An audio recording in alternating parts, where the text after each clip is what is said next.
Baik, kami coba ilustrasikan, kami coba untuk merubah studio ini menjadi lokasi pantai, begitu ya pemirsa, salah satu lokasi yang bisa dilihat untuk gerhana nanti. Nah, gerhana pertama yang akan terjadi di tahun ini adalah gerhana matahari hibrida. Nah, pemirsa, ini adalah ilustrasinya ya pemirsa. Gerhana matahari hibrida ini merupakan jenis gerhana yang langka karena jarang terjadi. Menurut Lembaga Penerbangan dan Antariksa Nasional atau LAPAN, gerhana matahari hibrida adalah gerhana matahari yang memiliki dua macam gerhana berbeda yang terjadi dalam satu waktu secara berurutan. Awalnya, fenomena ini akan dimulai dengan gerhana matahari cincin, lalu berubah menjadi gerhana matahari total, dan setelahnya berubah lagi menjadi gerhana matahari cincin dalam waktu yang singkat. Nah, gerhana matahari hibrida diperkirakan akan terjadi pada 20 April atau sekitar bulan Ramadan. Ada baiknya untuk Anda mempersiapkan waktu untuk menjadwalkan melihat gerhana ini secara langsung. Karena meski kejadian langka ini akhirnya bisa terjadi di Indonesia, tapi ada tapinya. Sayangnya tidak semua wilayah dapat menyaksikan gerhana matahari hibrida. Nah, paling jelas gerhana ini bisa terlihat di Pulau Kisar.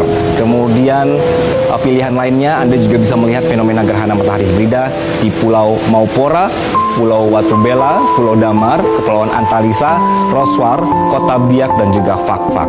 Nah, sedangkan daerah lain masih bisa melihat, namun bentuknya berbeda. Jadi sebagian saja. Di 38 ibu kota provinsi di Indonesia ini juga tetap bisa untuk melihat gerhana yang ada di sebelah kanan saya ini, pemirsa. Jadi gerhana matahari sebagian ini akan misalnya di Jakarta ini akan terlihat mulai dari jam setengah 10 sampai jam 12 siang. Durasinya berlangsung selama hampir 2,5 jam. Jogja ini akan menjadi ibu kota provinsi paling awal yang memulai gerhana matahari sebagian, sedangkan Medan akan menjadi yang terakhir, sehingga Anda bisa pilih kalau beneran mau melihat gerhana matahari hibrida. Tadi ada cincin, ada total gitu ya. Anda bisa ke pulau-pulau di bagian timur Indonesia. Tapi kalau misalnya tidak, ya happy-happy saja bisa melihat gerhana matahari sebagian. Tapi jangan lupa, Anda tetap membutuhkan alat bantu kacamata gerhana untuk melihatnya supaya tidak berakibat fatal bagi penglihatan. Baik, kita lanjutkan.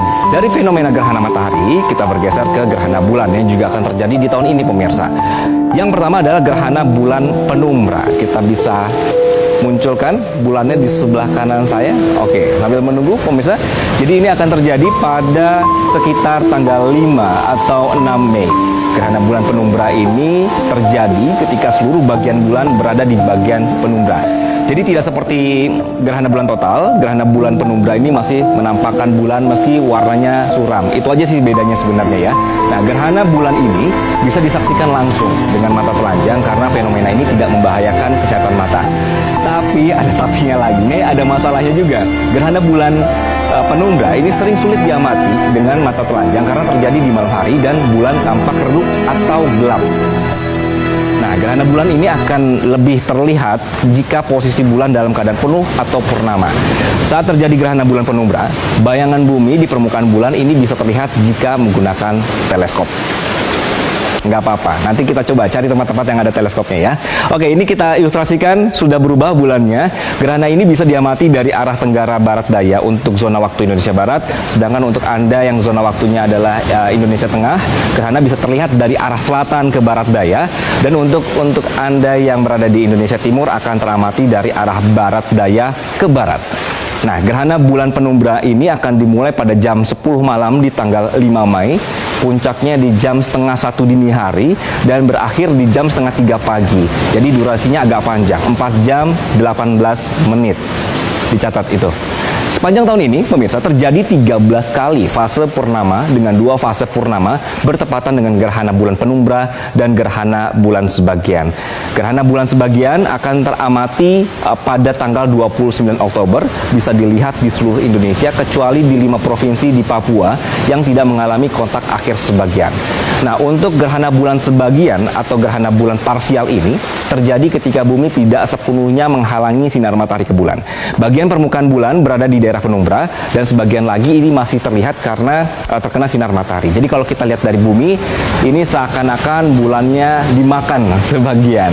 Nah, gerhana bulan sebagian ini bisa terlihat langsung dengan mata tanpa bantuan alat apapun.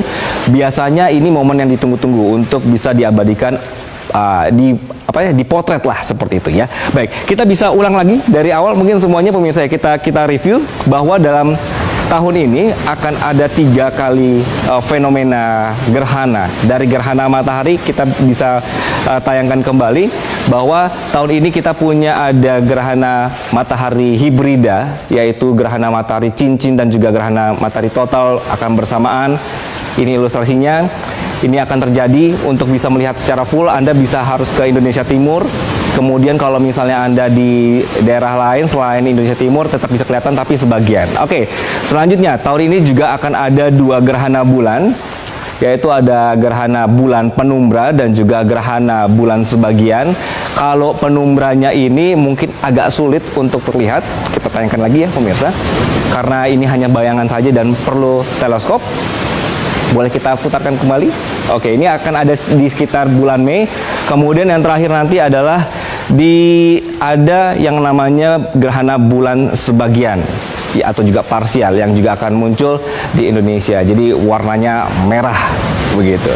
Sekian Metropedia pekan ini pemirsa. Kita bertemu lagi di lokasi menonton gerhana.